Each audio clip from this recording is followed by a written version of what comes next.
G'day everybody and welcome to the House of Mario, the South Australian Nintendo podcast that is backed by a 120 Power Star rating. I'm your host Drew Agnew and the doors to episode 276 are open. Today on the show, we're going to be talking about some games we've been playing and just enjoying ourselves. Of course, to join me for that is my good friend Josh, or JT if you like. Josh, how you going, mate?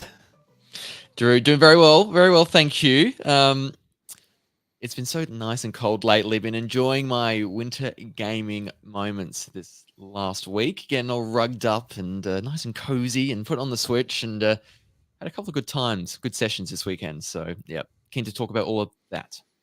Yeah, talking about cozy, I've this is the first time I've actually done the show without this little backdrop. For anybody watching the video version, I usually put like a little fake green screen behind me, but I got the fire lit, and Lucas's player area is actually relatively tidy, at least in the camera, what the camera can see. So we've got it hidden, or we've got it unhidden. So yeah, nice little aesthetic got on here. Got the fireplace, it's all nice. Might be sweating by the end of the episode. Bit steamy. The boys getting a bit steamy in the House of Mario. Nice. I mean, you said cozy, and then for some reason, my mind immediately went to you not having underwear on, and you imagine that being cozy. But I don't know. That sounds like a me issue, not a you issue. I can work through that with my therapist or something. But anyway, we can both work through that issue together, Josh. That's all right, mate. You don't have to go through it alone. We're mates here. I don't know. For some reason, I just went straight to that. So make of that what you will. The fire looks warm. It is warm. It is warm. Although I got to admit, even when it is cold, I like shorts. I got like these, I don't know, I got like these athletic shorts, and they're just so comfy, unbelievably comfy. I would wear them wherever and whenever I can get away with it. But it hasn't been cold enough just yet to like warrant like the necessity of pants. But even when I go to work, I like bring a backpack, I bring my work clothes in there, and I wear my shorts to work. I get changed at work. It's all good. I quite enjoy it.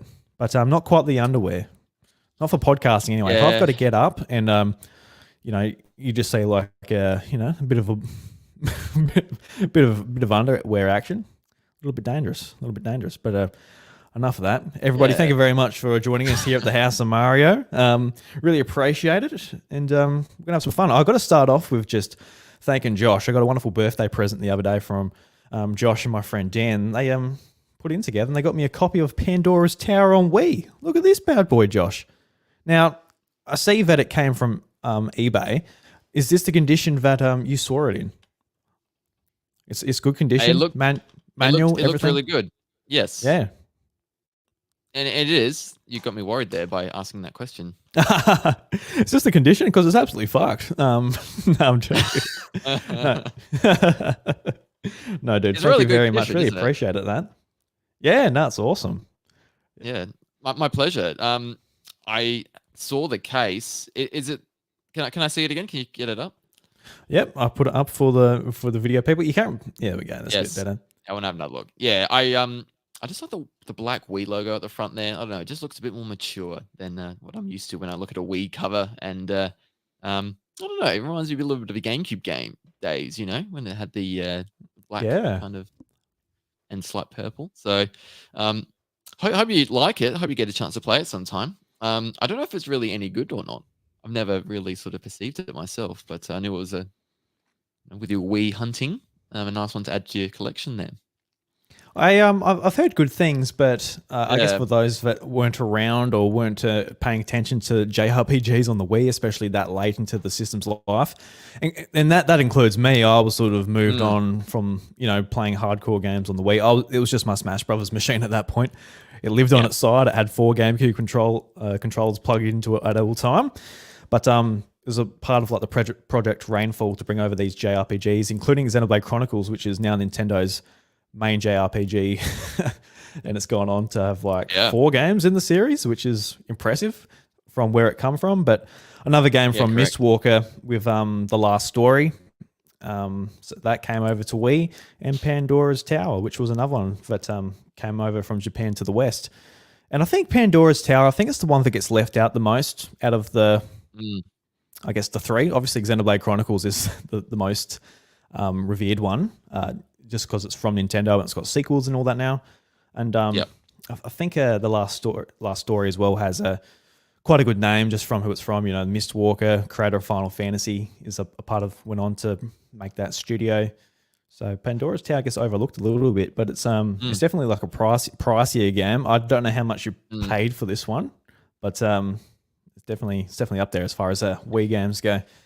Good. But there wasn't a receipt in the package because it No, there, I there wasn't. No. okay, that's good. That's good because yes, some plans changed. I did mean to say hello to Drew in person for his 30th because he did just turn 30. Everyone, he might not have actually disclosed that, but the big 30 to this maybe not so young man. He's probably woken up with a sore back already. But that was always the bet. I thought, okay, I'm not going to be there. We'll post it to you in person. We'll post it to you so that you get it instead of me bringing it down, driving all the way from Adelaide. So um, I'm glad it's arrived all right. There's always the issue or the concern, really, if it's going to get damaged or something's going to happen to it along the way. But sounds like it's all good on that front. Yeah, no, I really appreciate it, dude. Nice one to add to the collection since I started hoarding Wii games this year, which has been a lot of fun. It is funny though because I haven't really got a place to put put my games at the moment. Lucas has Yeah. moved into my old gaming room, so they're literally like I've packed it all up in storage. So that's been fun to start a collection and put it straight into storage. Just why not? I But mean, yeah, have to why keep not? this one on the ready so I can play it. Yes, keep it out, and then yeah, there's always those things. Sometimes you pack away your games, and then you're in the process of moving, or like either house or rooms or things, and it just kind of either gets forgotten. I've had friends transition from going from house to house, and then the box just sort of gets lost somewhere, and then they can't find that specific game they're after. So yeah, maybe keep it out and have it ready to go when you're feeling like it. When everything's settled down. I know that baby number two is not too far away for you as well. So a lot going on for you, mate. Not very far at all. Under No, 2 weeks. So look out. crazy, You, crazy. you did just remind me of something though. You say about like Yeah. losing games, and it just reminded me Mm. of a frustrating moment. 'Cause I swear, I swear I've got a copy of Wario Land Shake It, but I'm like, did I ever buy it? Because I can't find it. I remember finding it at EB Games when they're clearing it out. Yeah, I know you got a copy the other week at the Toy Fair, It's yours. I've but got I yours. swear, yeah, you stole it. Stole it. Yeah. um, Yeah, I swear I bought it because I remember seeing it at EB Yeah. Games like towards the end of the Wii's life for a good price. I thought I picked it up, but I didn't. But a game that I definitely know of it, I bought. I bought a secondhand copy of Mario and Luigi Superstar Saga. I Mm. don't know where it's Good gone. game. I used to keep some of those games in like DS cases. So I'm like, is it in a Oh, stray DS case somewhere? I don't know. like the Game Boy Advance version or the remake that came later Yeah, the on the game. 3DS? Yeah, the Game Boy Advance version. Yeah, I Yeah. remember Okay. I got it from Game Traders and Marion for $30. Yeah. Oh, This was nice. years ago, God. Yeah. long God. time ago. Like Long time ago. Yeah. loose cartridge. Yeah, Loose loose copy. cartridge. Yeah. Yep. Yeah. But Still though, that's great. it makes me think like, did I ever get it? Did I? You have to. Or did Like I? that's yeah, a strong memory like that. You're like, yeah, I got it, and then I don't know. It's just those things with loose cartridges. You just sort of they go somewhere. Yeah. So It's there's somewhere. those two games where I'm like, did I buy them or have I misplaced them? Like Yeah. I'm going a little bit Yeah. crazy. Uh, deep clean. Just tear up the house to find that loose Oh cartridge. no, that deep cleans happened, man. All the stuff's in. It's been packed. It's been moved. It's been stored. Mm. Oh well, You so you know. don't have it. So something's happened. Yeah. There were a few things that come Damn. up in that deep clean though, because I've got the Guitar Yeah. Hero. I forgot what it was called. It was the one on that came to Wii U, PlayStation 4, and Xbox One with like the six buttons, like the buttons that are underneath the other buttons. Like it was different. Well, Oh, what's so the word for? not Guitar Hero, remember. but like Guitar Hero. No, it was Guitar Hero, but it was the rebooted Uh, Guitar Hero that came Yeah. 2014. Yeah, I'm not I sure. can't- Around there anyway. Yeah. Because it comes with a little dongle that you plug into the PS4, and I want to get rid of the. I want to get rid of it, so Okay. I don't use it, Yeah. but I needed that dongle, Yeah. and that dongle was just in a random box. I'm like, oh, cool, because it goes for Oh. a decent price now. I think people are pretty into Okay. trying to pick up some of those guitars and stuff now, but Yeah. maybe not that version. Not sure. Yeah, not sure. Not sure. Do you want to buy Nice. it? You want to Find buy anything else good? Guitar Hero on No, I PS4? don't. No, I'm Yeah. not interested in that thing. No. Did you find anything else so cool in your little thorough clean? No, not what I can think of. No. Yeah, a bunch of amiibo, but a lot of that stuff was already organized. I never lost anything like from the Nintendo point of Okay. view. It was just Yeah. like a dongle what I needed. Yeah, nothing too interesting. No, not fair enough. Fair enough. No, but yeah. Oh well. Oh, Maybe I'll find a under the floorboard. I'll find something nice next time I pull it that's up. where it But might be. yeah, Superstar Saga.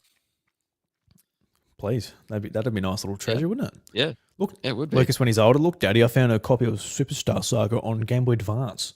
So thank you, son. Really appreciate that one. Time to plug it in and have a bit of a whoop around. At the start of that game, Mario's in the nude. Just keep replaying that and enjoy it. Yeah. When else do you see Mario having a shower? No. Peach has a shower in Paper Mario Thousand Year Door. He gets in his undies in Odyssey. He's got his board shorts He on. does, yeah. He's got. Does he have nipples? The nipples don't show. Yeah, certainly has. Does he? I can't remember. I remember everybody like getting really excited about Mario shirtless. Remember though. Yeah, no, I don't remember. Yeah, it's something I'm not really fixated on. I'm not really a nipple dude. But when it comes to dudes as well, it's like, you know, I was always pretty self-conscious about having my shirt off when I was younger. You know, not about it. Yeah, so, I was the same. Good for Mario. He's not self-conscious at all. No, he doesn't give a shit. He does not. Not at all. He's a good boy. No, correct. Yeah, yep. Nothing to add. Nothing to add. No, not at all.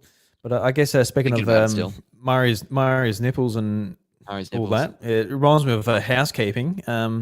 Just thank you to everybody on youtube.com/iDruby, where some people are watching live. Really appreciate JMac and Jamie for popping in. Really appreciate you too. JMac says, hello. Two legends. Have a great show. Thank you very much. I hope we have a good show as well. Do you reckon we'll have a good show, Josh? I mean, what is this so far, Drew? I don't know what you're like implying by that. Yeah, absolutely. Yeah. I'm sorry. I didn't want to. Have I been bad so far? It's just been bad, Drew. Is that what you're saying? I didn't want to discredit your work, but here we are. I got notes for your performance overview. I reckon you could have drooled a little bit more when I brought up Mario's nipples. I reckon that could have been one thing. Could have thought of something funny about Mario's nipples. Don't freeze so much when you mention Drew not wearing any briefs. There's a couple of things I can work on. Yeah. Yeah, no, there's a few things in there. But outside of that, it's good. Yeah, no, it's good so far, Josh. Don't worry about that. Okay, all right. But yeah, well, where am I at? Cross and mighty. That derailed me a lot. And of course, you can check out the the on-demand version on podcast services, where you can leave a 5-star review. Really helps out the show. Yes. Or leave a written review. We'll read it here on the show. Every now and again, Josh, I check Chartable, and that just helps us like see where we are in the charts on podcast services and all that. And we're kind of consistently in like the Australian charts and a bunch of charts. I don't know how we get there, but we're there. So good for us, I guess. But reviews definitely help that. What category are we in the top for, or in leisure? That's where video games fit. Ooh, when it comes to that stuff. We're in leisure. Yeah. So if you want some leisure, you want some pleasure, you come to the House of Mario. We should be ranking in pleasure. Don't you reckon? I would say so. I mean, everything we've said so far, like the whole theme of this episode, definitely like that. I would have thought. You know, a bit of a theme today. That's good. All right, I'm going to check out Chartable one day. There you go. Done. Oh, is that a new sort of site? I've heard of it, but I need to properly look into it. Yeah. Type in Nintendo, see what's going up. Yeah, see what that is. If it's in leisure as well. Might be news and current affairs with my topics and how I structure mine. I don't know how that works. Oh well, I don't know. It's up to you to put the category in.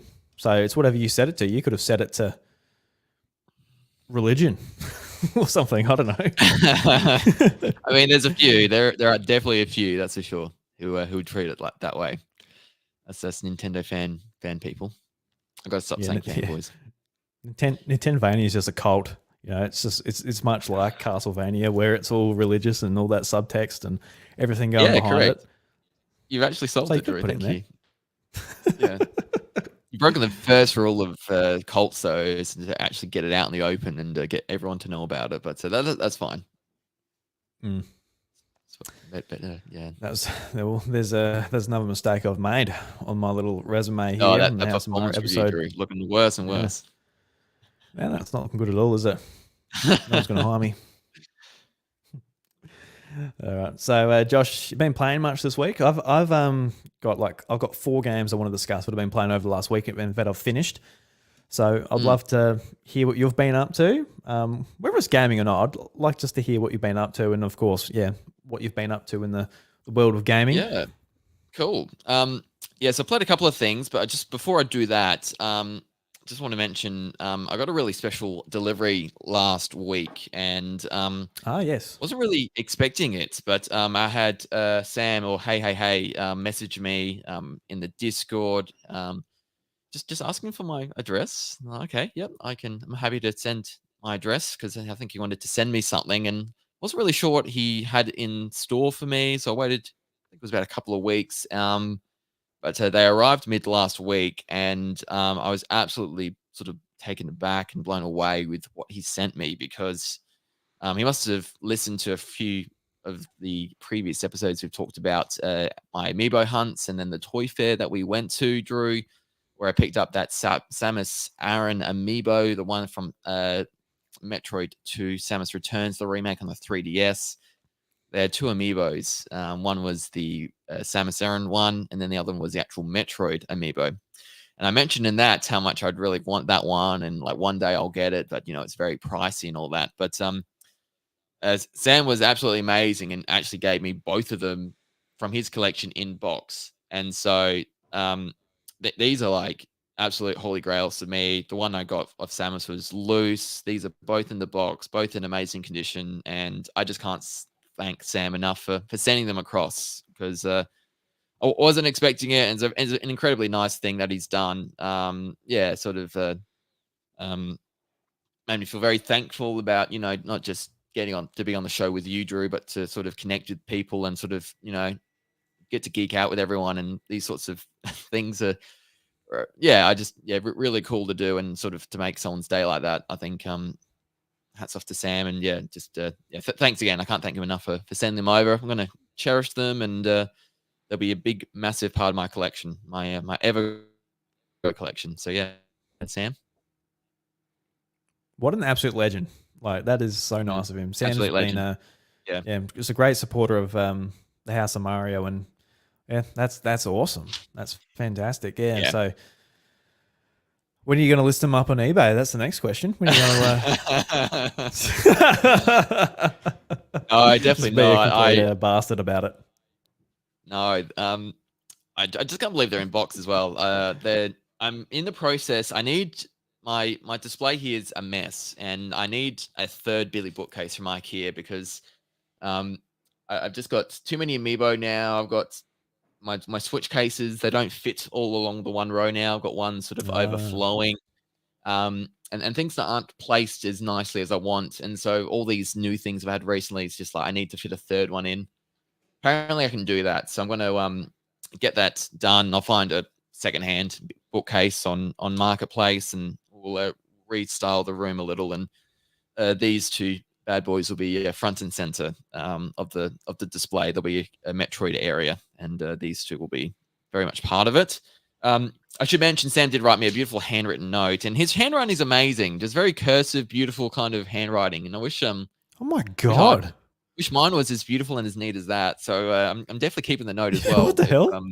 That was just beautifully written and cursive as well. So Sam is a man of many talents, as I've coming to sort of realize right now. This isn't meant to be mean to Sam, but just like a lot of us boys, whether it's like me on the farm or other guys in construction, because Sam's a builder, we've all got dog shit handwriting.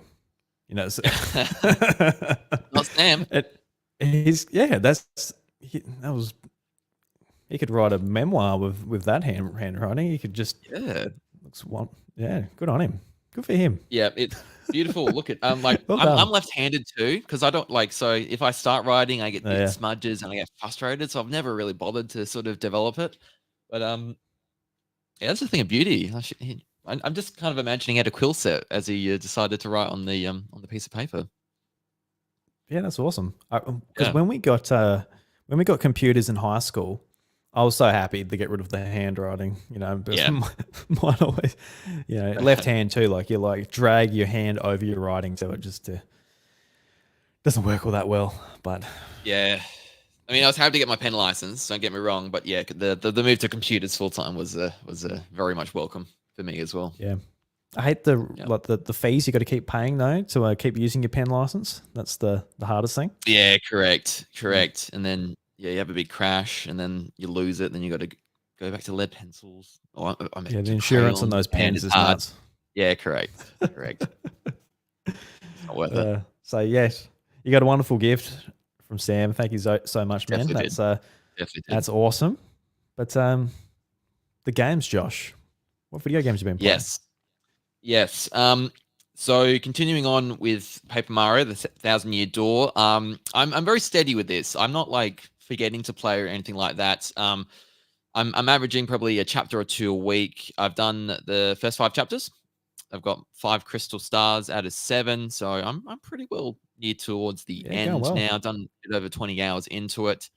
Yeah, so I'm definitely into like new territory for me now from like 20 years ago, having played it, or sorry, like having played it the first time on the GameCube. I didn't play it straight away, but yeah, I just yes, still really jigging with it, enjoying all the different aspects of this game and the RPG mechanics. I'm going heavily into badges. Badges are my like you get your 3 options to sort of like what you want to upgrade and improve upon. I barely touch heart points. It's all about badges for me because I'm finding some really cool badges when I explore and you sort of look in areas, these nooks and crannies. If you look well enough, you can find some really rare and really good badges that require a few, I suppose, badge points, but they're totally worth it.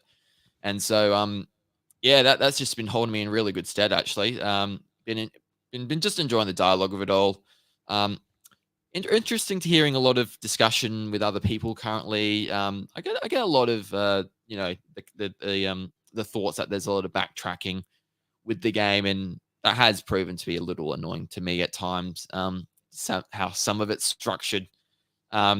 And then even I've heard some people with the third area. There's a bit of a fighting club kind of thing. I don't want to say too much, but there's a bit of repetition in that as well. And definitely found, that's a lot of you going. You're just pressing the same buttons to do the same thing that, they could have done some things to speed it up. But yeah, I'm just continually smiling and loving this game with its crazy dialogue and silly moments and you don't know what characters are going to appear next and how it's going to go. So been loving that. I'd love to finish it before Luigi's Mansion 2 on Switch because just be good to not be juggling so much and all of that. So that's my goal. So I've got about 10 days or so to do that. Yeah. It's interesting listening to like the discourse about it because a lot of people are sort of like playing it at a nice, relaxed pace. Like, I think like as far as my friends online or people that I listen to online, I think the only people that have like gone and played all the way through it is the boys at All In. Seems like they just smashed through it. Yeah. But apart from that, everybody like a lot of the podcasts I listen to, they're all sort of like around about where you are. Everyone's sort of like chipping through it. No one's like just going all the way through it.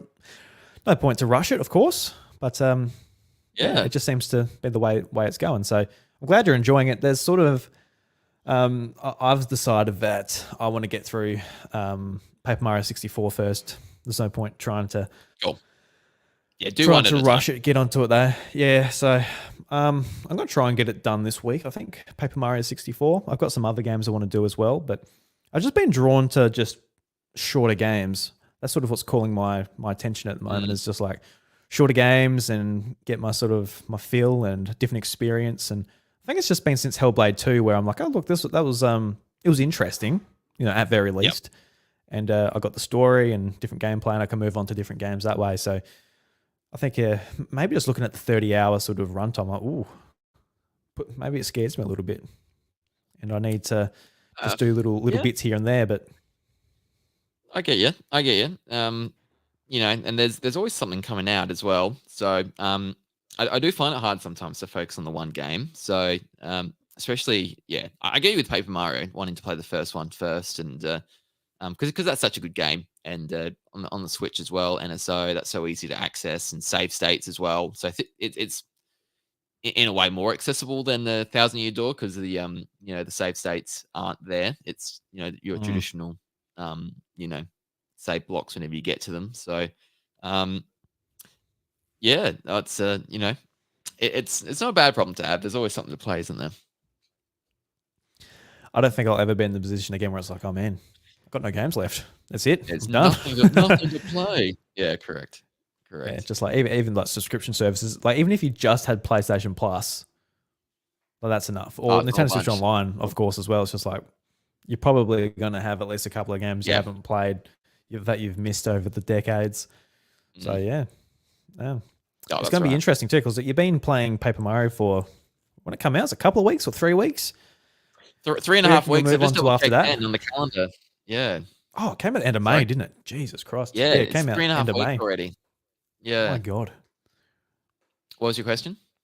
Yeah, what are you going to move on to next? What's calling your attention after finishing up Yeah, Paper Mario? I think Luigi's Mansion too. And for a similar reason with Thousand Year Doors, I played it but never finished it. So this will be my excuse me, my chance to do that properly. So um yeah, and I always love I love the original on the GameCube. The second one didn't gel with me as much, but I think I want to come back to it with a bit of a different mindset. And I've played Hollow Knight and gone back to that the second time. Really loved it when I didn't the first time. And so just hoping, yeah, I can go back to this one and enjoy it as well. Because yeah, the first one's great. The third one's amazing, obviously on Switch. So let's complete that trifecta, I reckon. Yeah, that is the benefits of like re-releases. You can tackle your backlog while also being in the zeitgeist, which is sort of an interesting thing. Yeah. Because Yes. regardless of what anybody says, there is something about being in the moment, playing games with other people, checking out YouTube Yeah. content, podcasts, friends Yeah. online, friends in person, all talking about the one game, how they're enjoying it, all of that. There is definitely Mm. something to that, and Oh, for sure. that's why I think a lot of people don't get to getting back to their backlog just because it's like, well, for example, I want to go back and play BioShock because when I bought Mm. it on Xbox 360, my TV was too blurry to read it, to read any text. So I'm like, all right, Oh, I gave no. up on that. So I never played it, but obviously with the Yeah. collection, I've got it right there. But Mm. BioShock's not the hot thing at the moment, so it's not like I'm going to go back and it's not going to be top priority, unfortunately. So it's just like stuff No. like that. But it's like if you've got Luigi's Mansion 2 just sitting there, Mm. it's like, well, it's a brand new game now. Let's talk about it. Same with Paper Mario and another Code and Yeah. what else came out? It's Mario yeah. Mario and Donkey Kong. Yeah, that's right. It's so true because they're all single player games you mentioned, but the fact that you're playing at the same time sort of extends it and feels like it is a bit of a shared community experience, which yeah, it definitely is a bonus. And I love when a Nintendo release a new game on and we talk about it in our discords, and everyone's a lot of people buy the games, and so we're all talking about it and our experiences so far, and things get shared, and it's really cool. So yeah, there's definitely a thing to it. You know that you're paying $50 for a remake, but in a way you're paying also for a joint experience with others. Is another way to think about it. Mm. If the $60 or whatever price tag in the States gets people a bit worried, and that's another thing to think about when justifying the price, maybe. Yeah, because it's the only thing. FOMO is the only thing that just clouds your judgment. Because otherwise, why Yeah, wouldn't you just wait till it's like half price? Not with Nintendo games, but why wouldn't you just wait until it's half price yeah, and yeah. That's right. updated? It's a bit like Starfield on Xbox. If you played it at launch, it's a fine game, but they've actually like added maps and all this stuff that was missing from the game. So there's a Mm, bunch of games like have that as examples where it's like you're getting it for cheaper and better if you just like And wait better a year. Cyberpunk as well. The more you waited, the better it Yeah, was. oh, that's a massive example. Yeah, absolutely. Yeah. Go and pick that Yep. up later. It's night and day. So The shared experience at the FOMO. start was not good, and Mm. you're best to avoid that. Yeah, and that's something Yeah. I sort of want to do with this show. To be honest with you, like we're putting this out in public and people are listening to it. I want to sort of break the FOMO in some ways. Obviously people want to hear about the latest and greatest, and we will be playing the latest and greatest because we want to play it. But I do think that there is something to like talking about older games and stuff that we're playing from our backlogs and stuff like that, just so people like can also join in and they might be playing the same game or they might be playing something from their backlog. Yeah. It's just something that I think about because there are some networks that I follow on YouTube and podcasts and all of that. I love their content. I listen to it every day, every week, whatever. But if they're always like previewing and reviewing and all of this, I can't, obviously I can't keep up with it I hear about so many good and interesting games that I would love to play them, but it creates like anxiety and FOMO within me.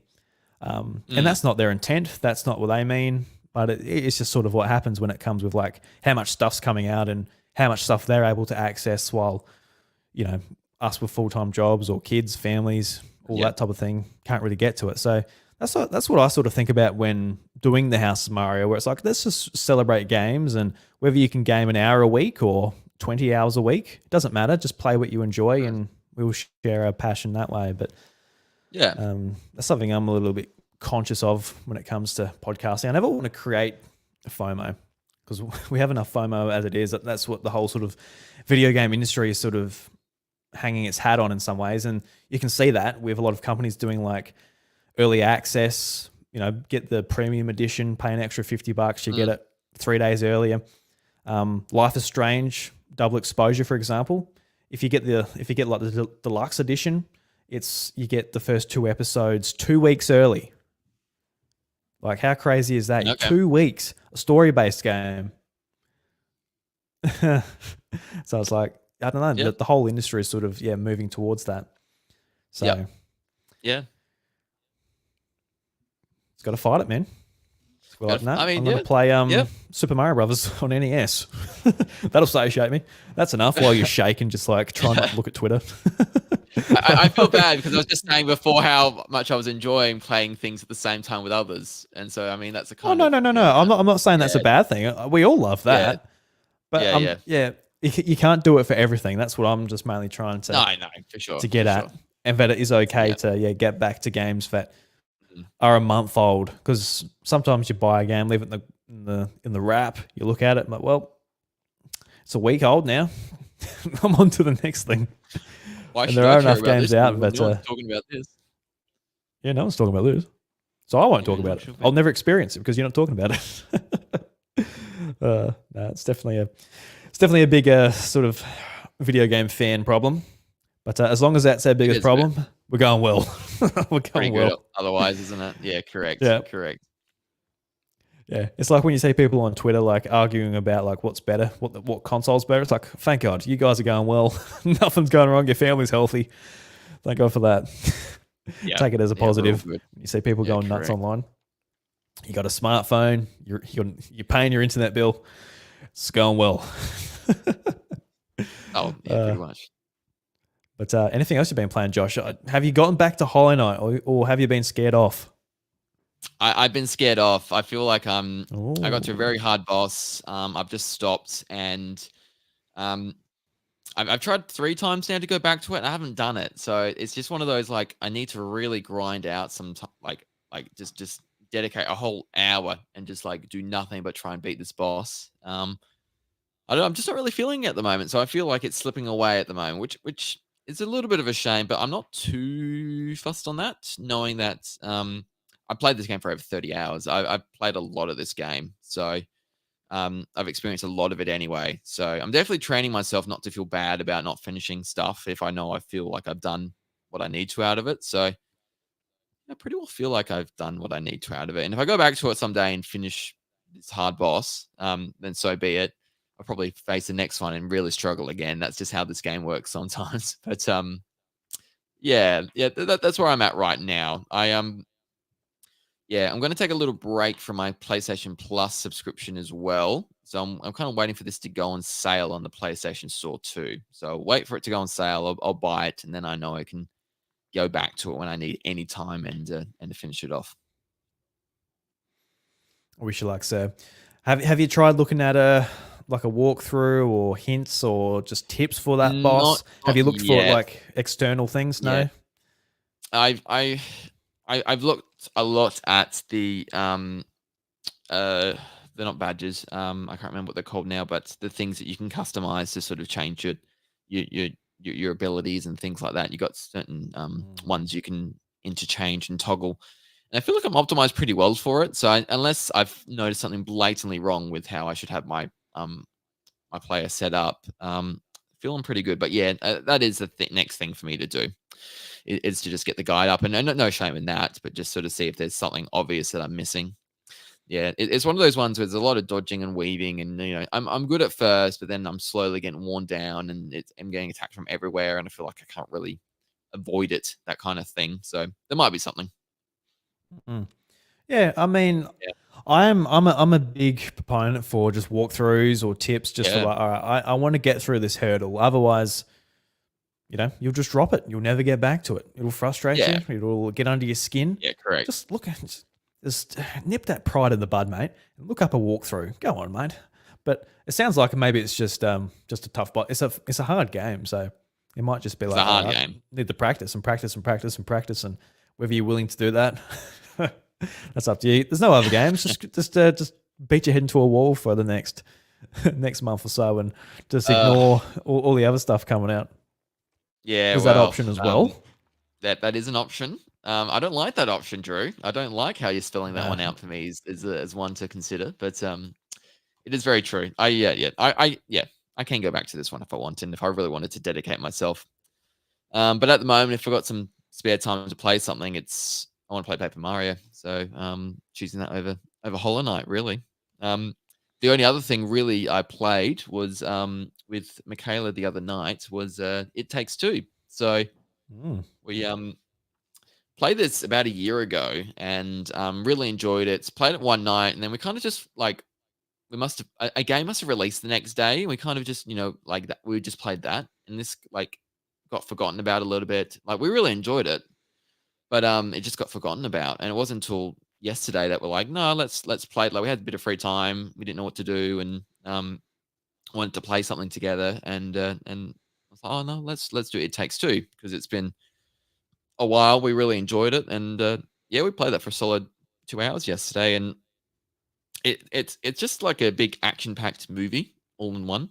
I don't know if you played it, Drew, but it's just like I haven't, nonstop, no. just like bosses and cool moments that you and the your partner do together, and it's just really super fun. It's a um for those who don't know, I suppose it's a game about a mum and dad who've gone through a divorce, and they've got a child together, and the child's not doing very well, and the little voyage that these two parents do together as little toys or puppets they turn into, and they've got to find their way back to um, helping their daughter out, and they've got to do these challenges and obstacles to get back there, and maybe find some love or reconnection while they're at it. And so I always laugh because this game won Best Family Game at the Game Awards, not last year, but the year before, or something like that. And the themes in this game are quite mature, and I wouldn't call it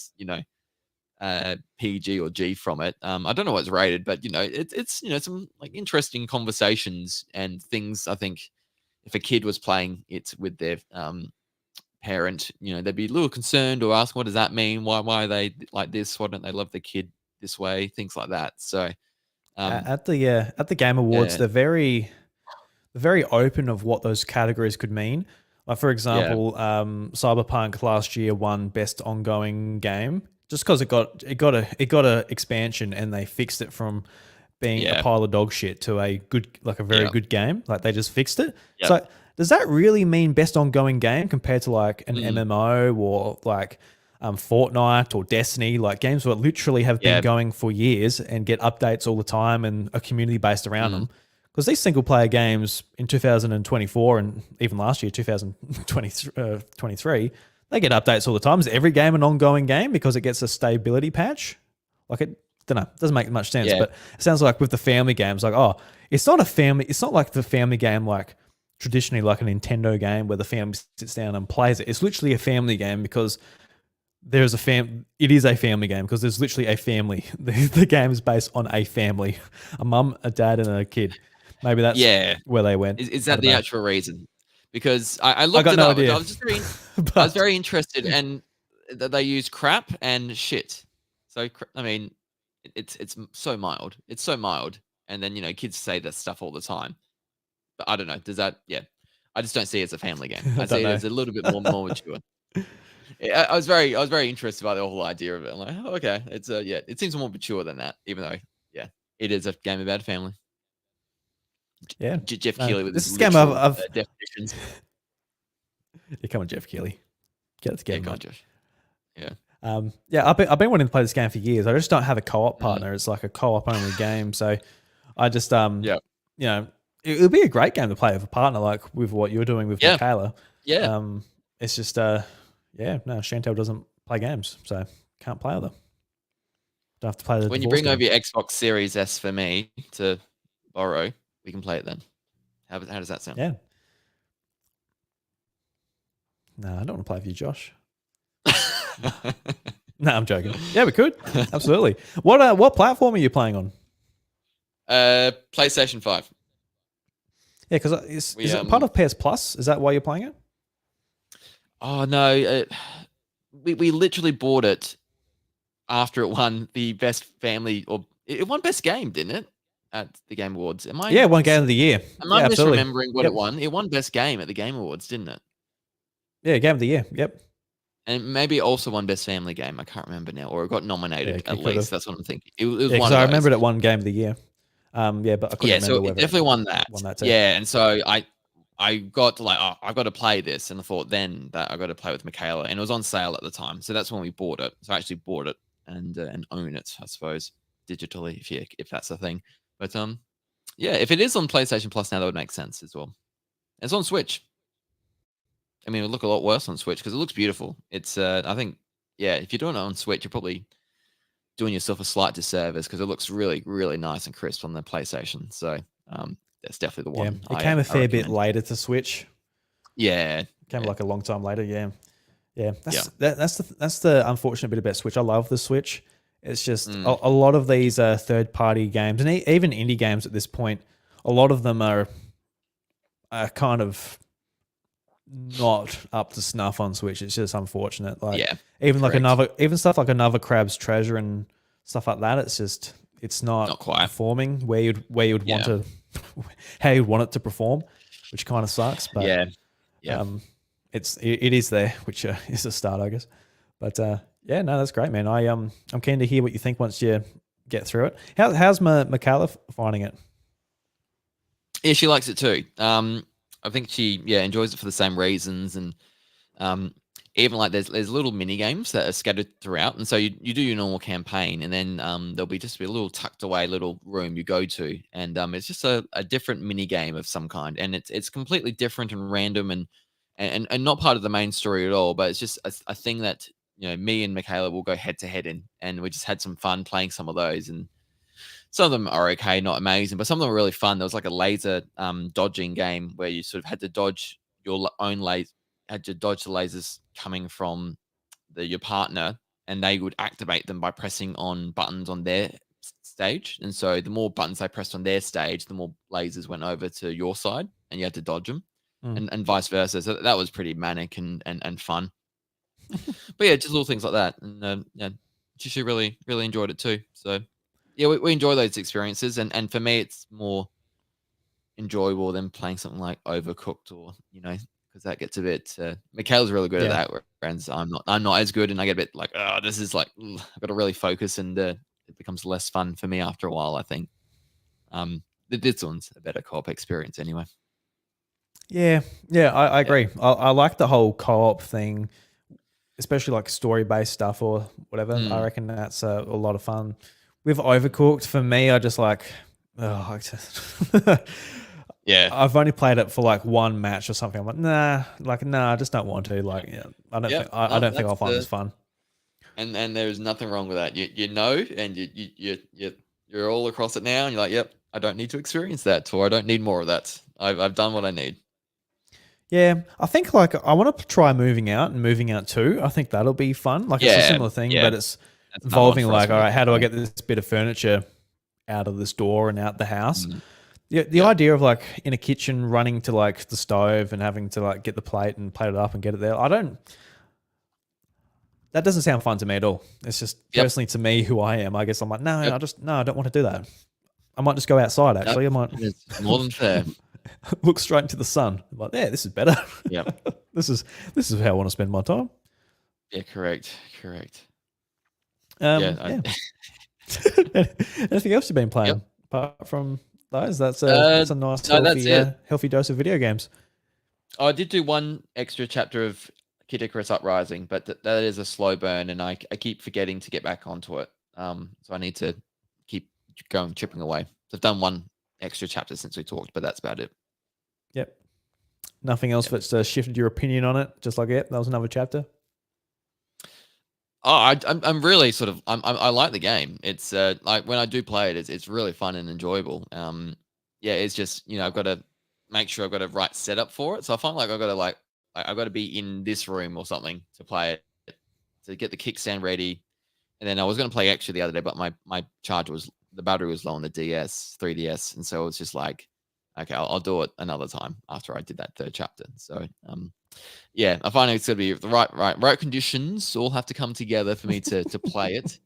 But when I do it, it is really good. It is yeah, and obviously like a number one 3DS choice to get ported to Switch, 100%. The benefits of it would be like amazing. Would be like really really high from a remake or a port. Yeah, I guess so. Don't know where you heard that from, but whatever you reckon. Yeah, All yeah, yeah. No idea at all. right. Yeah. No idea. What about you? Anything else you've been playing? Yeah, so I've played through 4 games this week. Some new games. One from my backlog, which I'm happy to have gotten out the way.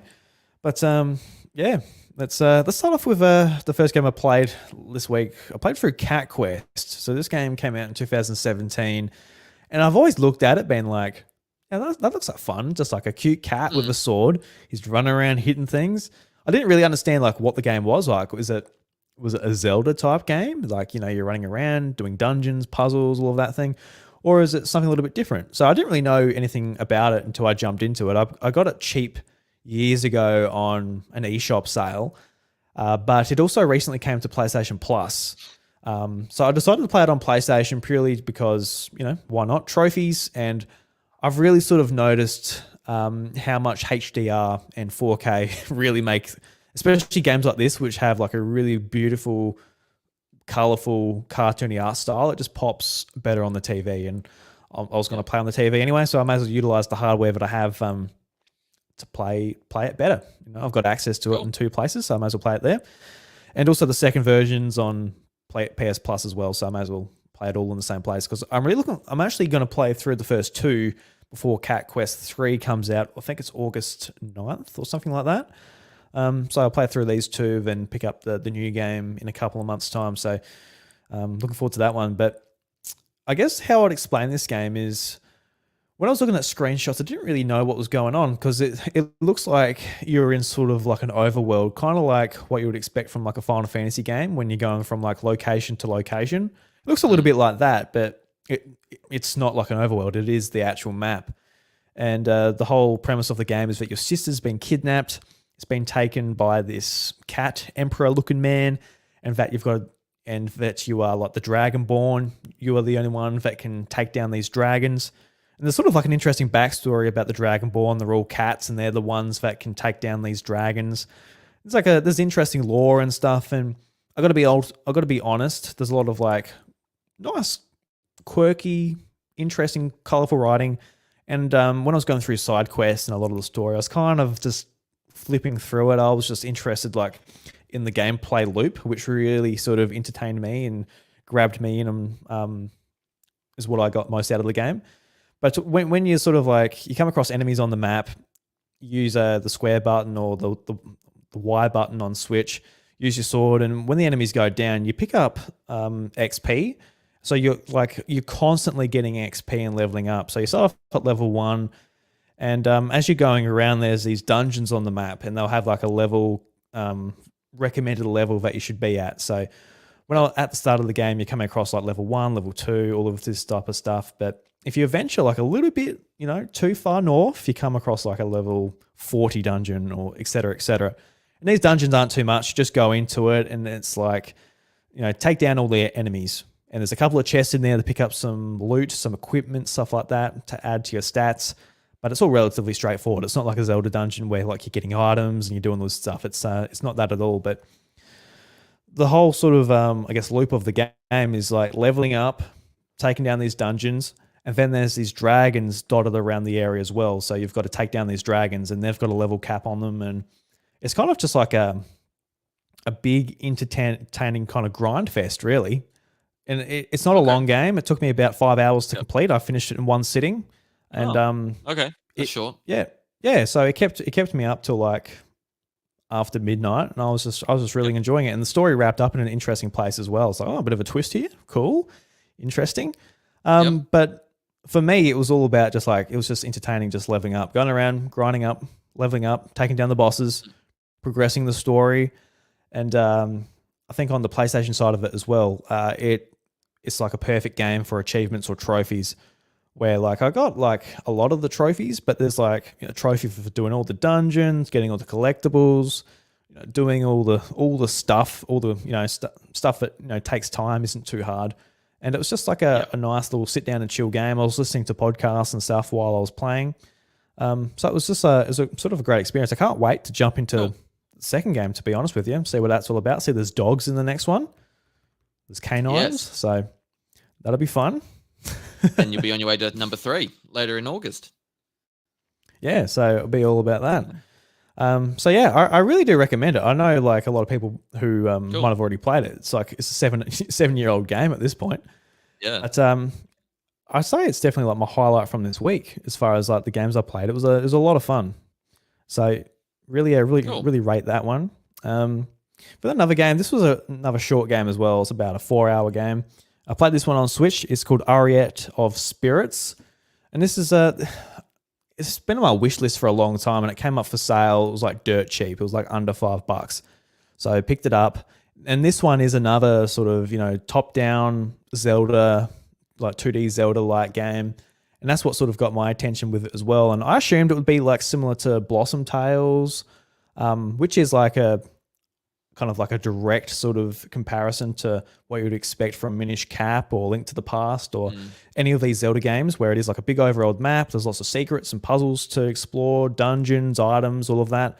But Arietta of Spirits, it's not really that at all. It's more of like it's almost a linear narrative experience, but there is sort of exploration, sort of like the premise of the game is you come to this island, your grandma's just passed away, and your mum's grieving, and they're sort of going back to a house on this island to sort things out. And one night you're sort of you get a spirit that's found you or whatever, and you become a bound, which grants you the power of being able to see spirits, and that allows you to help them move on to the afterlife. And you find your grandma, you move her on, but then you also decide to help other people, and there's other people along the island along the way that you can help.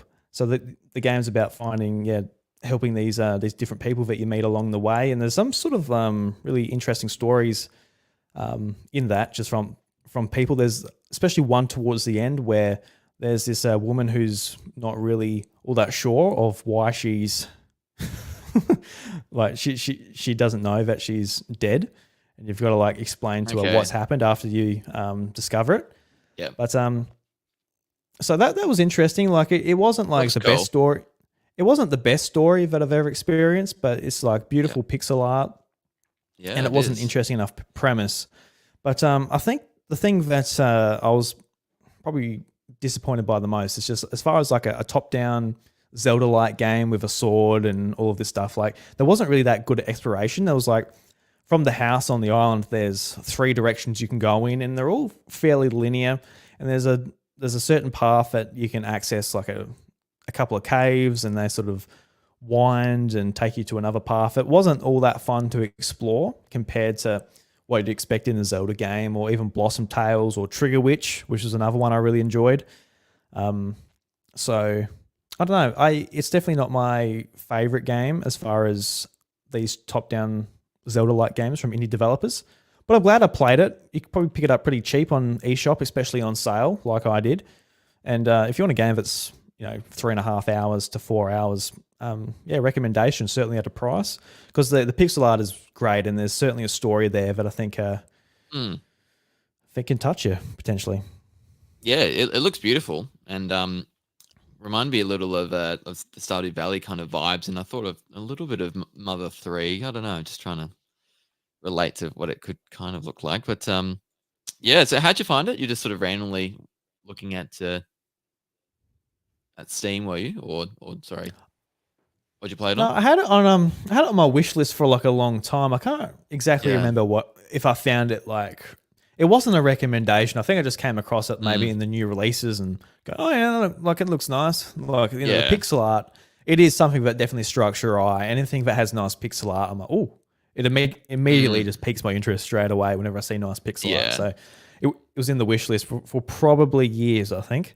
And like every now and again, I say, "Oh, there's an eShop sale." I go straight to my wish list because that can actually Mm, load instead of like the for sale section yeah. where, my God, Yes. that feels like It's it's so bad, isn't it? just destroyed. Yeah, they need to fix that. That is the Going nowhere. portal of what makes them money. That is literally where we make the transactions that funds their business. Please make it better. Anyway, Yes. Yes. And they will. They will. I have faith. They have you to. know, they'll chuck in some more RAM. Like, all right, here's the eShop. It loads now. It's like, thank God, what an upgrade. Can't wait to get that. But yeah, no, it's certainly a thing where it's not like a glowing recommendation, but if you can pick it up for under Yeah. $5, you've got an afternoon. Yeah, no, it's a beautiful game with Sure. like an intriguing story. So go and check it out. Mm. Streets of Rage 4. Finally played through this. So I tried to play through this. Sure. I think the game came out in 2020. It came straight to Game Pass. And I remember being excited about it when it came to Game Pass. But, me, I'm not really sort of inclined to have like a friendship group that jumps into multiplayer games. So I didn't really have any co-op buddies to jump Mm. into the game with. And the game kicked my ass just by myself. It was too hard. Yeah. But after my sort of birthday get together of playing Teenage Mutant Ninja Turtles, I'm like, these beat 'em ups are so much fun. I had, there was the three of us kicking ass, playing Yeah. the turtles, and I'm like, Streets of Rage 4. Like, if I can get a friend, I might be actually able to do it. And it was a PlayStation Plus game last month or this month, or it's up right now. So, what a great opportunity. That means there'll be people who will have access to it. So I put in our sort of group. I asked you, Dan, Tom, a couple of people just in some friend circles of mine, like, would you like to play Stretch of Rage 4? And my friend Tom McRobert sort of answered the call. He said yes. And I'm Yep. sort of glad nobody else did, because it turns out that the game is only 2-player online, where it's 4-player local co-op. Yeah. So Okay. we would have not been able to play anyway. But yeah, playing through this was a lot of fun. It was I'm not very good at these beat 'em ups at all. I had like the one combo that I could do. I played as, I can't even remember her name, but some chick. Tom played as this big buff guy. We ran through the game, and Yep. whenever I start playing a game, I look at how long it takes just to sort of like, if I start at, I don't know, 9 o'clock, am I going to be able to get through the game before 12 o'clock? And How Long to Beat said that it was about 3 hours long. I'm like, okay. And we ended up Okay. beating it in an hour and a half. I'm like, all right, cool. We'll take that. Hate that. So yeah, like a quick run through. It was just fun to sort of play through this game and have a good chat with Tom, which I don't get to see all that often, which was really nice. But the game is beautiful. Awesome music. Like the visuals are just stunning. Just beautiful sort of hand drawn art. And don't know, these beat 'em ups, man. Like just the artwork and the music and everything that goes into them. It's just as good as like playing the game. The the Ninja Turtles soundtrack. After playing the game, I'm like, I gotta add that to my music library. Add it to your Spotify. Yeah. Yeah, I've been listening to it a Yeah. fair bit. Like, there's some absolute bangers in there, which are so fun to go back and listen to. Like, I was on the motorbike getting a sheep the other day, and there I am, just like Teenage Mutant Ninja Turtles, and it just brightens up my day so much. So, Yeah. this might be another one. I actually, when I was on Apple Music, I saw that. Like, I was listening to Teenage Mutant Ninja Turtles soundtrack, and it said more from the artist, and it actually had Streets of Rage 4. So, just judging from that, it's the same sort of composer, Streets of Rage 4 and Teenage Mutant Ninja Turtles, because it is the same developer. So I guess that makes sense. So I don't know. That's interesting. Maybe makes that man makes some bops.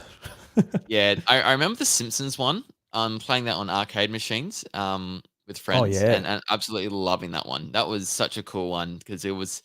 I remember playing with my brothers as well. We went to like a holiday, somewhere in Victoria, and played some country town, but they had the actual kiosk there, and we're just playing so much of this Simpsons beat 'em up game, and they're perfect for co-op play. And having played Streets of Rage for some other friends, it is a really good time. So, the Teenage Mutant Ninja Turtles just sounds really fun too. It's the same people, isn't it?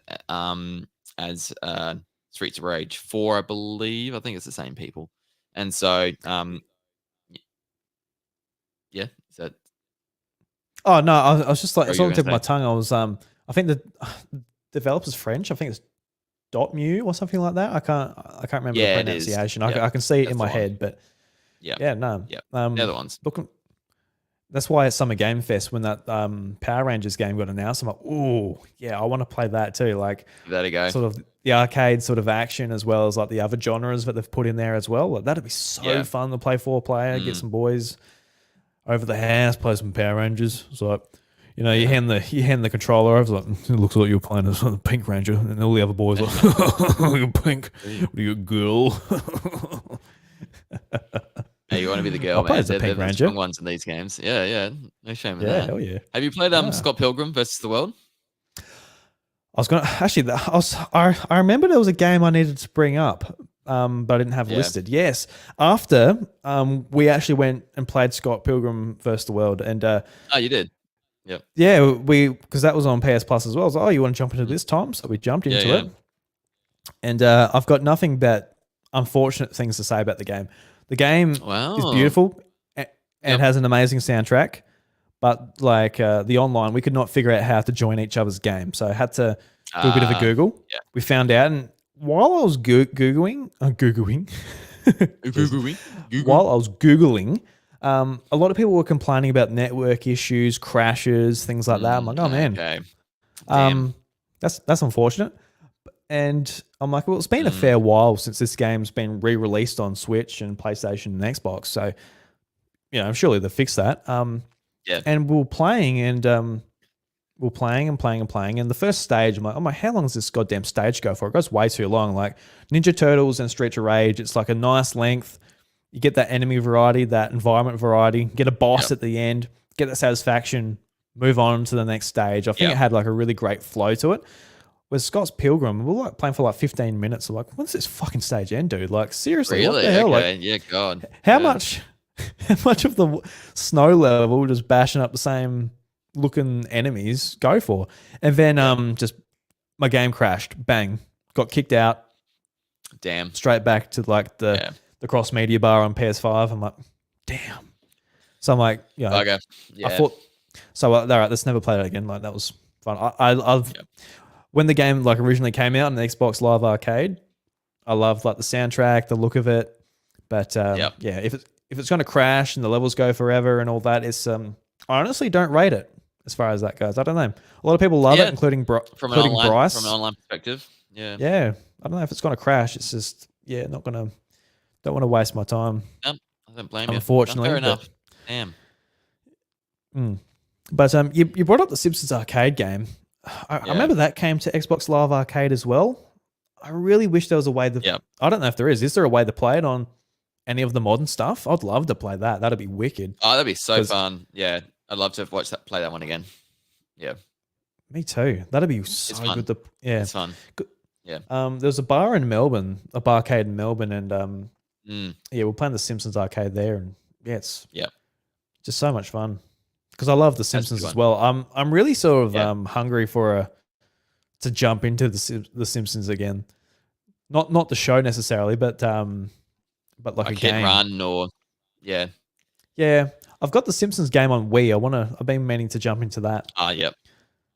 I've Just no something, like yeah, is that deemed to be good or not, that game? I've never really pretty sort of mediocre, received I think. Yeah, Yeah. pretty mediocre. Yeah. But Yeah. yeah, I played it on DS. I played the DS version. It's a 2D platformer, which Yes. is actually kind of Completely fun. different game. Yeah. Yeah, it Okay. had like Yeah. I remember like the power up for Homer, turning him into like a big ball, and he can just roll over enemies and stuff. Yep. Pretty Yep. mediocre as well, but it was fun enough. Okay. Yep. I borrowed And it then off a friend. I completely didn't put any different to the money into it. console. Yeah. Yeah. Goes, Yeah. yeah. I just remember Homer in Candyland just rolling over these chocolate bunnies. Okay. But yeah, just thinking the days of like multi-platform releases at the same time, but the games are completely different depending on the platform. Like the handheld ones are, completely different to the console versions. Yeah, man. Just don't get Yeah, that anymore. and the Switch completely changed that, didn't it? Like the whole expectation of what you play on a handheld device has just completely changed. Like Yeah, with like the Game Boy technology Advance improvements and too, like, even cloud. oh yeah, of course. Yeah. Because you think about like what games you used to get on Game Boy Advance, like you remember the Star Wars Revenge of the Sith game on Game Boy Advance, and compared to the Yes. PlayStation 2 Yep. or GameCube version, So different. and yeah, but now it's just like you see like Doom Eternal on Switch, and people are just like, oh, it doesn't run at 60 frames on Switch. It's like, man, this is Doom Eternal or X game, Witcher 3, whatever you want to say, on a portable device. We've definitely moved forward, even with like Steam correct. Deck. Like all your PC Yeah. libraries on this handheld. It's like, oh, well, I guess that's cool. Yeah. Pretty amazing. Pretty amazing, really. Come a long way. Come a long way. Yeah. that's for Part sure. of me misses it a little bit though. Like imagine if Yeah. it just wouldn't work in the modern age. But if Nintendo like, all right, we're actually doing like a handheld device with its own library that isn't sort of isn't really a console. It is like viewed as a handheld compared like what the 3DS and the DS were. Kind of miss that a little bit, but that's just Yeah. nostalgia talking. I'll probably complain That's about it if I did nostalgia, that. I reckon. Yeah. Yeah. If we went back in time and really relived it again, be like, I don't know about this. Not so sure. Yeah, they're gonna make a separate version like Super Smash Bros. 4 3DS. It's like, oh, that's cool for 3DS, but I want the pretty one with Cloud Yeah, Strife. that's probably the See last riddles. time Nintendo did it. Really? Yeah, they didn't really do too many think like of another- cross-generation games, really, like that were on No, both of not their really. handhelds and consoles. Yeah. Mm. Yeah. I can think of Mystery Dungeon. That GBA DS. Yeah, That was handheld to handheld, but still an upgrade. you got a second So- screen. That's about it with that game. But yeah, you got the Yeah. map, which I guess was pretty important for Mystery Dungeon. It's like literally Yeah. the game is like make a map for each floor. Yeah. Yeah. I'm just yeah. trying to think about any others, but yeah. Cool times. Beat 'em ups are fun as well. Yeah. So good for co-op. They're just yeah, great fun. And the last game I want to touch on is just something I've played through and finished last night. This has been in my backlog since the next generation consoles launched. And I'm just bringing this up. I know this isn't really relevant to a Nintendo audience, but I thought I'll bring it up just because I got some interesting things I just want to get off my chest when it comes to this game. And it's Call of Duty Black Ops Cold War. It's just I bought this game at the launch of the Xbox Series X, downloaded it on like the Xbox store. And it was an expensive game at the time. It was probably like $100 or whatever, like when it first came out. So I'm like, I might as well finish it. It's like a 5-hour or 6-hour, whatever it was, campaign. I'd like to finish it, at least so it's not like hovering above my head. And I honestly felt like shooty bang bang. I love the playing through the campaigns every now and again for Call of Duty. It's like a roller coaster. Shooting, getting that dopamine, seeing explosions, moving on. I never remember the stories. The stories are always just like, I don't remember them. I remember like specific parts of I remember just like little specific parts of some games. Like I remember like Black Ops 2, where like there's like a nightclub episode where you're looking for the terrorists in the nightclub and there's the music playing. I remember that was pretty significant. That was pretty cool. And obviously Modern Warfare on the ship in the rain. There's stages that I remember, environments that I remember running through. But as far as like stories, like when people like bring up like Captain Price or Soap or whatever from the Modern Warfare series, I'm like, I really cannot point to them if I was playing the game. I don't remember the name, but that's about it. Honestly, that's about it.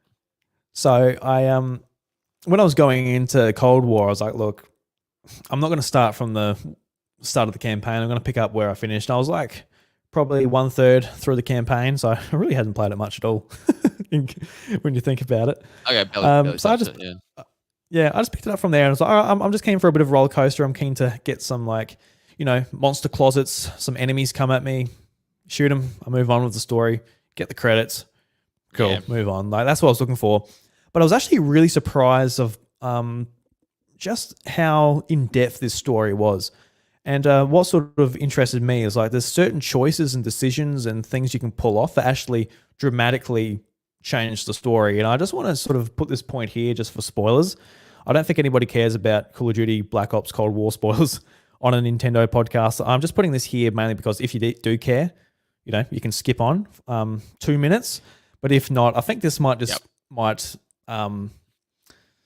I think it might just set off something in some people's heads, being like, oh, look, that Call of Duty isn't necessarily just a brain-dead, dumb gun game that a lot of people class it as. And I don't necessarily class it as that, but I did expect it to be more of just an action story and that's it. But the whole gist about this game is that you're looking to take down the Russians. The Russians have a bunch of US nuclear bombs throughout Europe, and they're going to detonate them. And it's up to you and your undercover agents to stop the evil forces and stop them from blowing up Europe. And there's a certain point in the game where it's unraveled to you that your player character was one of these bad Russian men, and that you lost your memory. There's a certain drug that implants memories into your head, so you think that you're somebody different to who you are, and they're really probing you for like, we need the information about where these nukes are located. You've got to tell us. And it actually gives you an option. It gives you an option of like, do you lie or do you tell the truth? And whether you do that or not drastically affects the ending of the game. And if you tell the truth, you locate the bombs, you save the day, congratulations. But if you lie, you take them to a different place. And from this point as well, there's two different sort of directions the story can take. There's a level where it's open-ended. You're in a Russian base, and you've got to do certain things. And it's it's kind of open world. It's kind of open area in some ways, where it's like, all right, you're an undercover Russian. You've got to let these Americans into the base so they can get the intel and get out. But you can do it different ways. So you can get access to the armory. You can go to the different places in the base to basically do the mission. And if you do like a particular thing in this space, it gives you the information earlier than you would have, I guess, had this information if you didn't do this. So you can find out that you were actually a Russian and that you've been taken in by the Americans and all this before it is actually unraveled to you in the story.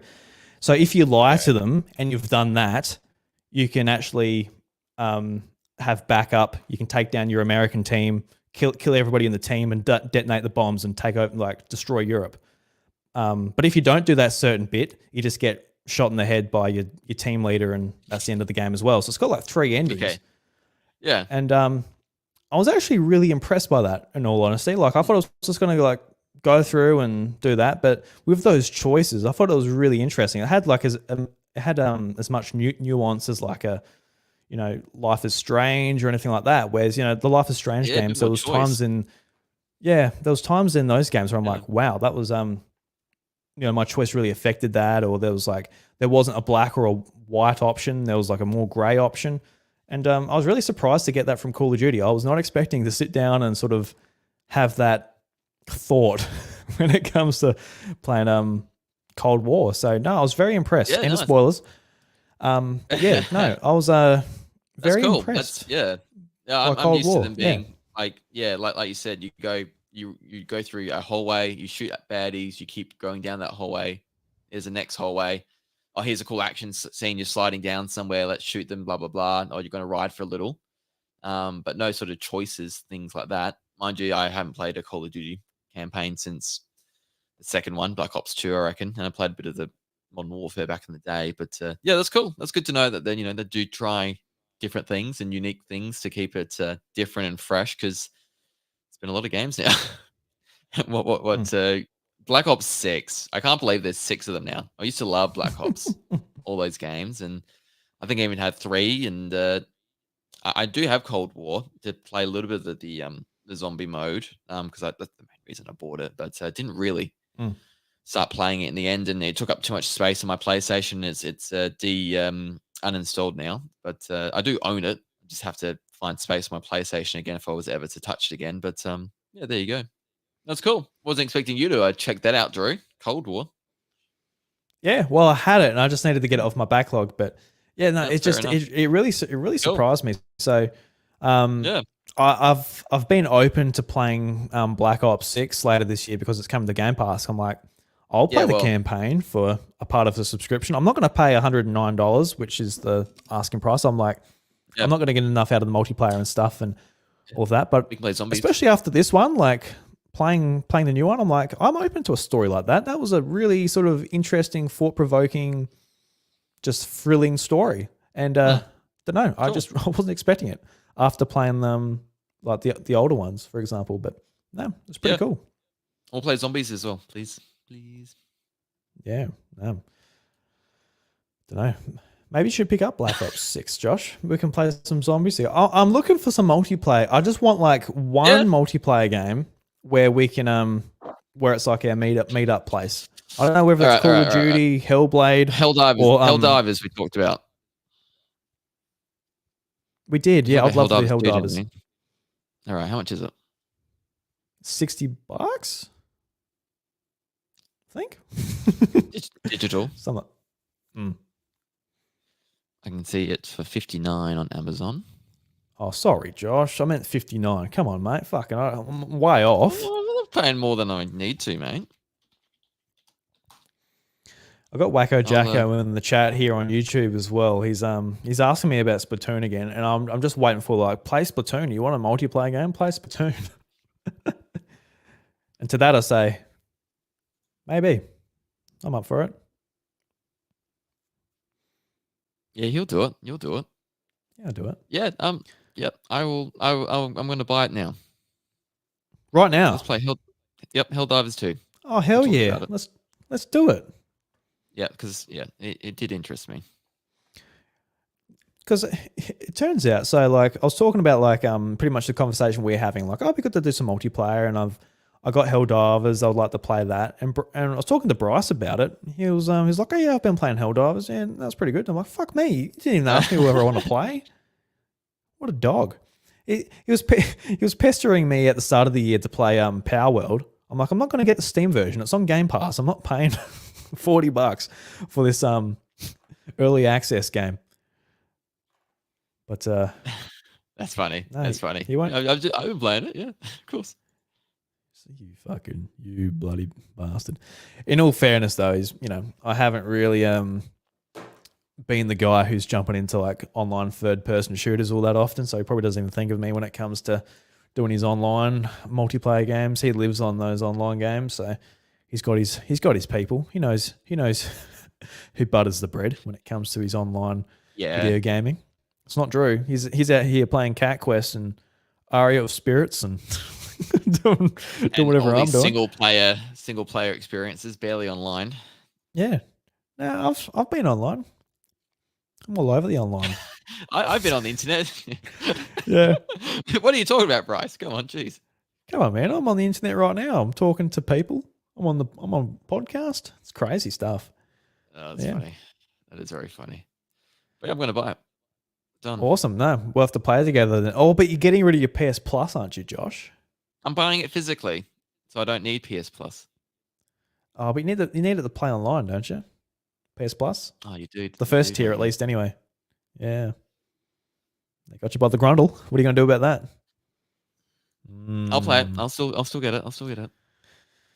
You don't have to get like the extra tier. You can just get the normal that's right. PlayStation Something Plus. Like yep. The boys are on. The boys are hell diving. Hell yeah. Yeah, because you know what's fun. You know what's funny about it though. All of this sort of like co-op stuff has been just spurred on by Endless Ocean.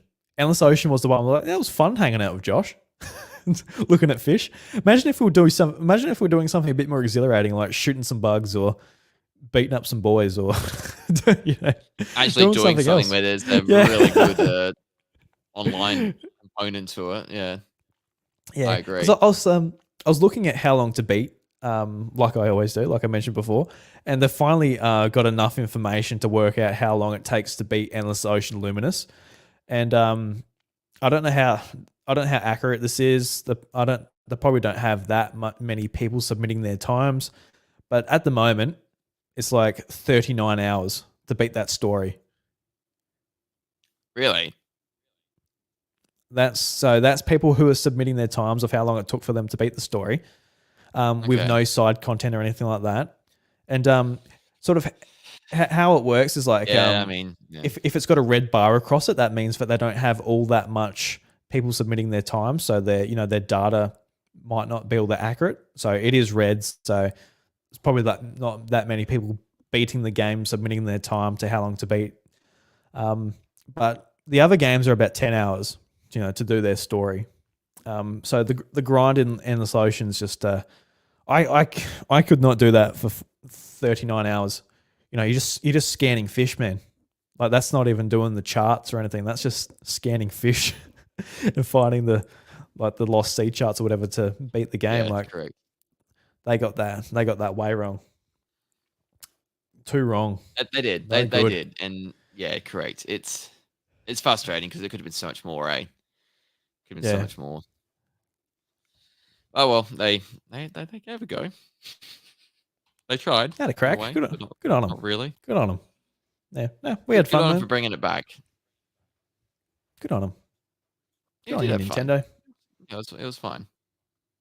Should have saved it for Switch too.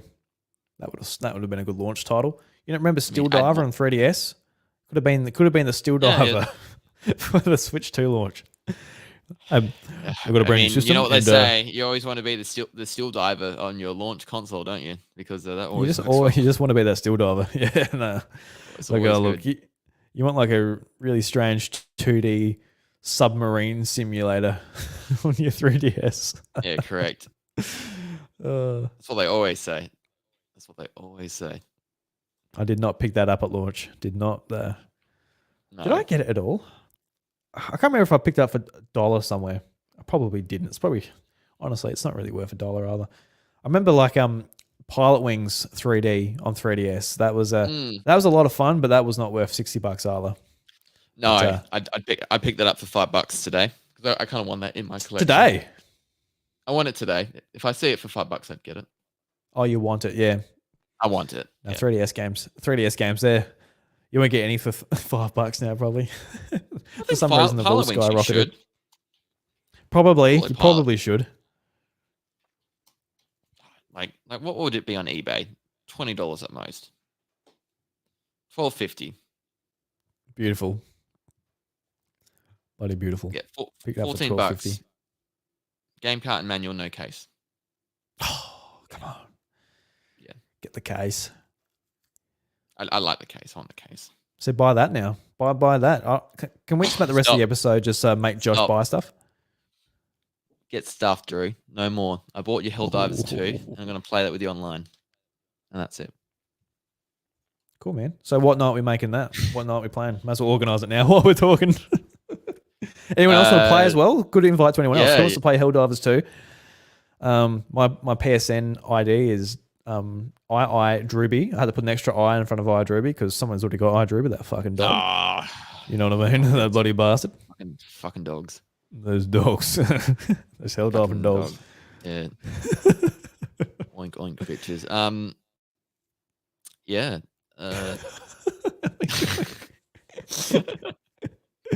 It's getting late, guys. It's getting late. It is getting late. A bit crazy. I bought this game at the worst possible time, I feel. But anyway, that's all right. We'll find some time to play it. Don't worry.